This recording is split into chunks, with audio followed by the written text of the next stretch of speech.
So we suggest some magic moment to reform schools, which means every kid gets to learn. And yet, there's a thing out here called society. And there's several things we know about society. One, 40 years of research in education in America, 40 years has shown that if you ask what factors influence school success, what are the things that you could do, like small classrooms, experienced teachers, that would make schooling better, make more children succeed. There are a number of factors. They are important. They do work. Now, if you ask, what are factors at home that help a child do well in school and that you could intervene in? There's a lot of those, and they work. However, the result we've known for 40 years is that the home factors always swamp the school factors. So that if all you do is talk about schools and school reform and ignore homes and society, you are paying attention to important variables, but the less important variables. Now, today in America, we have a society in which 400 families own 65% of all the wealth in the country, and in which we have, since the recession, eradicated unions, eradicated wages, and eradicated benefits. Our biggest employer, by far, is a company called Walmart, which pays below minimum wage for all practical purposes. But in fact, in America, well over 3/5 of all the jobs do not pay a living wage and have no benefits, so that 50% of Americans are at or near poverty. And the increase in inequality is going on as we speak. It's not like it's stopping. Now, imagine this. You come into a school with your reform, with the technology, and say, I'm going to produce a school where every kid learns deeply, where they all get to participate, and where I get rid of these gaps between rich and poor. You have a society out here who would never accept that school. Right? We keep talking as if a society will accept any school you make up.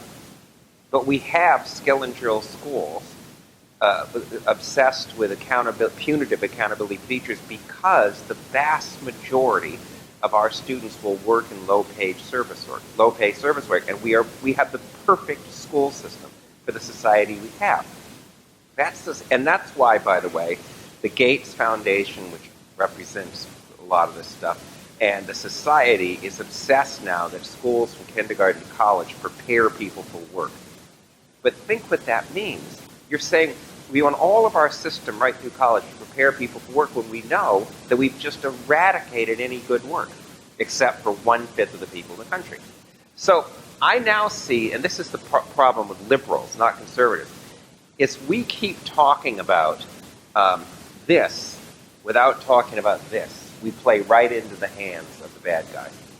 Because then they'll keep saying, great, and do it. Because first of all, they know you're never going to do it because this society would never, they don't want kids who are all going to be able to go to Stanford. Now, that's the same thing. If you take a flipped classroom, there's no point in discussing the flipped classroom without discussing this. Because the flipped classroom could be great, but the Khan Academy, the flipped classroom, the new Common Core standards, all of them sound great until you realize that they're all backed by the Gates Foundation. And they're all part of a larger movement to essentially de-skill teachers. Right? They're a part of a movement with artificial tutors, artificial agents, to essentially say what the teacher would do is be a kind of aid.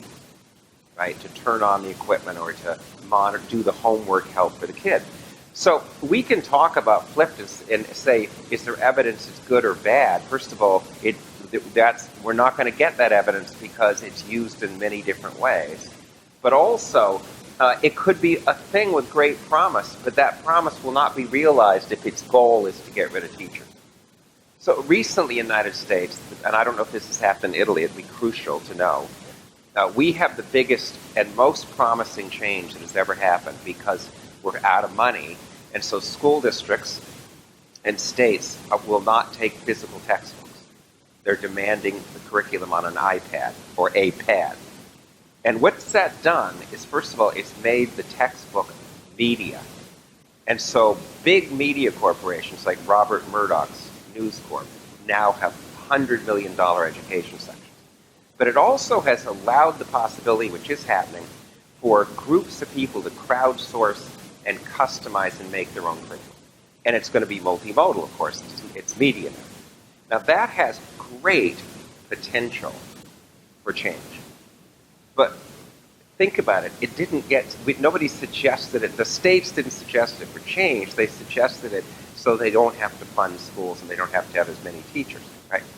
And it'll work out either as some big companies will monopolize that the way they did textbooks, or it'll actually open up thousands of people to make their own curriculum, crowdsource it, do it by collective intelligence, including whole schools, just to make it themselves. So I'm saying this because I'm an old man now, and I've just sat in too many ed things, helping the right-wingers keep the society as bad as it is by pretending that doing this solves this. And also, we exonerate them because we don't. They ask us, well, prove to me teachers are good. Prove to me. And, we should say, well, why don't we talk about you for a while? What you've done to this society, right? Now, I don't know Italy's context. But in America, the context is low-wage paying jobs, inequality, and a tremendous urge to essentially deprofessionalize teachers. Okay, so... I want to replay the last thing you said. Okay. The very last thing you said, which was about crowdsourcing. Yes. Right? Yeah. Remember the last thing you said? Yeah. Right. Which was a bridge between this and this. That's right. Right. So because yeah. it's true That's that right. 60 to 70% of the pay is this. Yeah. Socioeconomic That's background. right. Yeah. But are there affordances, right? There are. In the new, allow for blurring of it. Yeah. Right? Right. And the flipped classroom is not that. Right? But well, wait, and that's I think we should ask if anyone at this moment where there are this affordance for customizing digital technology, crowdsourcing it so that it can become owned and participant. That is, as you just said, a conduit out here, and we should talk about everything that way. How do we, even the flip thing, is there a way to use that to mitigate these social effects, make the society accept a new thing for learning? But we also have to say, no matter how good it is it actually getting used that way? So it's making this porous. Yes. Right. Well, if we do it right. It's making this porous, but we do know the pressure will always be from this end. Right. See, always.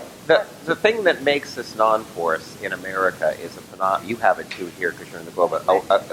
A phenomenon called winner-take-all capitalism.